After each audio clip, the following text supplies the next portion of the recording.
अस्सलामुअलैकुम दोस्तों। कुर्बे क़यामत का ऐसा खौफनाक फितना जिसका खौफ दबदबा हर ज़माने में पाया जाता था। जब इसका ज़िक्र सहाबा किराम रज़ी अल्लाह तआला अन्हुम की मजलिसों में होता तो वो भी ज़ारा की तरह रोने लगते और अल्लाह से इस फितने से पनाह मांगते। दोस्तों, कायनात के सबसे बड़ा फितना दज्जाल। दज्जाल कौन है, उसकी पैदाइश कब और कैसे हुई, दज्जाल के माँ बाप कौन हैं, क्या आप सल्लल्लाहु अलैहि वसल्लम के ज़माने में भी दज्जाल मौजूद था, दज्जाल कहाँ है, दज्जाल कब ज़ाहिर होगा। तो हम इन सब सवालात के जवाबात हदीस और रोशनी के मुताबिक इस वीडियो में देंगे। तो आप सबसे गुजारिश है कि इस वीडियो को आखिर तक देखें।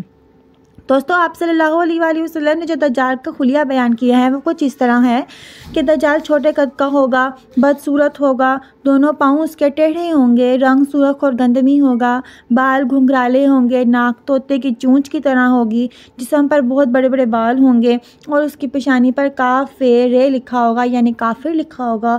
और उसको हर मुसलमान, हर मोमिन पढ़ सकता है, चाहे वो पढ़ा लिखा हो या अनपढ़ हो, लेकिन उसको काफिर मुशरिकीन नहीं पढ़ सकेंगे और वो उसको खुदा मान बैठेंगे, उसके सामने झुक जाएंगे।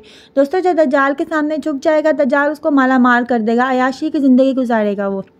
लेकिन जो उसके सामने नहीं झुकेंगे, जो मोमिन होंगे, अल्लाह पर यकीन रखेंगे, दज्जाल उनको कत्ल कर देगा। तो जब दज्जाल इस दुनिया में आएगा तो उसके एक बहुत बड़ी सवारी पर आएगा और वह बिजली की तरह इस दुनिया में हरकत करेगा, भागेगा। दज्जाल जब इस सवारी पर आएगा, वह सवारी बहुत बड़ी होगी और उस सवारी की दोनों आंखों का दरमियानी फासला 40 गज़ का होगा। दोस्तों, दज्जाल जब आएगा और जब आसमान को हुक्म देगा, आसमान बारिश बरसाएगा, जब ज़मीन को हुक्म देगा, ज़मीन सब्ज़ा उगाएगी। दज्जाल सबसे आज जब आएगा तो पहले वो नबूवत का दावा करेगा, अपने आप को बड़ा परहेज़गार ज़ाहिर करेगा, लेकिन आहिस्ता आहिस्ता जब उसके लोग मानने लगेंगे तो वो खुदाई का दावा कर देगा। तो जब दोस्तों दज्जाल जो है वो अपने उसका तमाम नहरों पर कब्ज़ा होगा, कोई दज्जाल के आने के बगैर पानी नहीं पी सकेगा। दज्जाल इस दुनिया में 40 दिन रहेगा। 40 दिन तमाम दुनिया में फितना फैलाकर वो मक्का और मदीना की तरफ जाएगा। जब वो मक्का की तरफ जाएगा, मक्का में उसे दाखिल नहीं होने दिया जाएगा, वो वहाँ से ज़लील ख्वार होकर मदीना की तरफ जाएगा।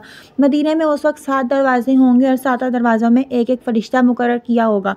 वो फ़रिश्ते उसे मदीने में दाखिल नहीं होने देंगे।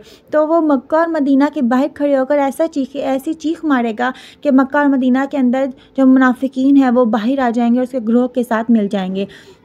वो इस तरह से जो है दज्जाल का लश्कर बनेगा। दोस्तों, दज्जाल इस दुनिया में 40 दिन रहेगा और फिर हम हज़रत इमाम महदी हज़रत ईसा अलैहिस्सलाम इस दुनिया में आएंगे और उससे मुकाबला करेंगे।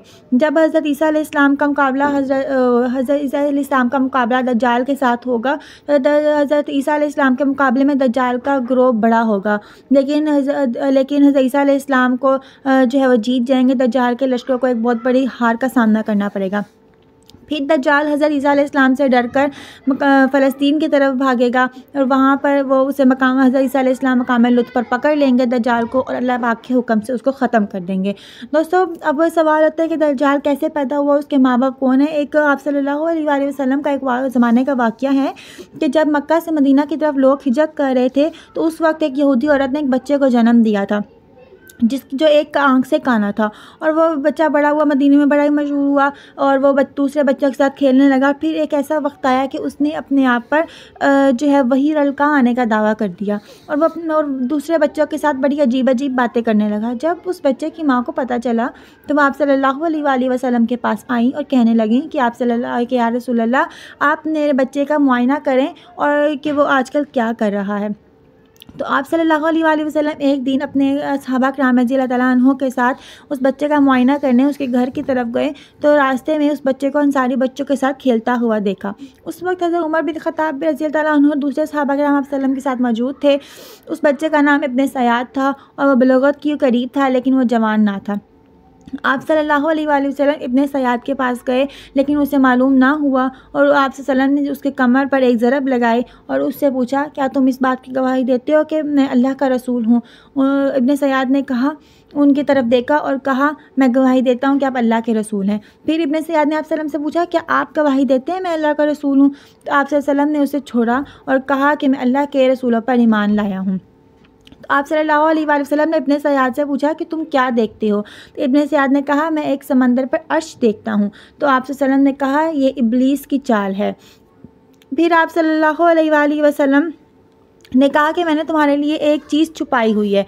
दरअसल उस वक्त आप सल्लल्लाहु अलैहि वसल्लम ने अपने दिल में दुखान लफ्ज़ सोचा था। तो इब्न सयाद ने कहा कि आपने अपने दिल में जो सोचा है वो अद्दुख है। तो इस पर आप सल्लम ने फरमाया कि ज़लील तेरी कुदरत ना बढ़ सकेगी। तो साथ हज़रत उमर बिन ख़त्ताब रज़ियल्लाहु अन्हु मौजूद थे। उन्होंने कहा आप सल्लम अगर आप इजाज़त दें तो मैं इसका सर उड़ा दूँ। तो आप सल्लम ने कहा नहीं, इसको छोड़ दो, अगर ये सच्चा है तो तुम इसको नहीं मार सकते, लेकिन अगर ये झूठा है तो इसको मारने में कोई भलाई नहीं। दोस्तों, एक मरतबा हज़रत अबू सईद खुदरी रज़ियल्लाहु ताला अन्हु बयान करते हैं कि इब्न सयाद कहने लगा कि मैं दज्जाल के माँ बाप को जानता हूँ और दज्जाल को भी जानता हूँ। तो हज़रत अबू सईद खुदरी रज़ियल्लाहु ताला अन्हु ने कहा कि अगर तुम्हें दज्जाल बनाया जाए तो क्या तुम इस बात को पसंद करोगे? तो इब्न सयाद ने कहा अगर मुझे दज्जाल बनाया जाएगा तो मैं इस बात को नापसंद नहीं करूँगा, मतलब वो इस बात को पसंद करेगा। दोस्तों, उस ज़माने में लोग इस बच्चे को, इब्न सयाद को जो है वह दज्जाल कहते थे और कहते थे कि कुर्बे क़यामत के नज़दीक जो है वह यही दज्जाल ज़ाहिर होगा। और हज़रत उमर रज़ियल्लाहु ताला अन्हु आप सल्लम के सामने इब्न सयाद को दज्जाल कहा करते थे, लेकिन आप सल्लल्लाहु अलैहि वसल्लम ने ना इस बात का इकरार किया था और ना इस बात को इनकार किया था। आप सल्लम इस मामले में सुकूनत इख्तियार किए हुए थे क्योंकि अल्लाह पाक की तरफ से उन्हें कोई वही नाजिल नहीं हुई थी।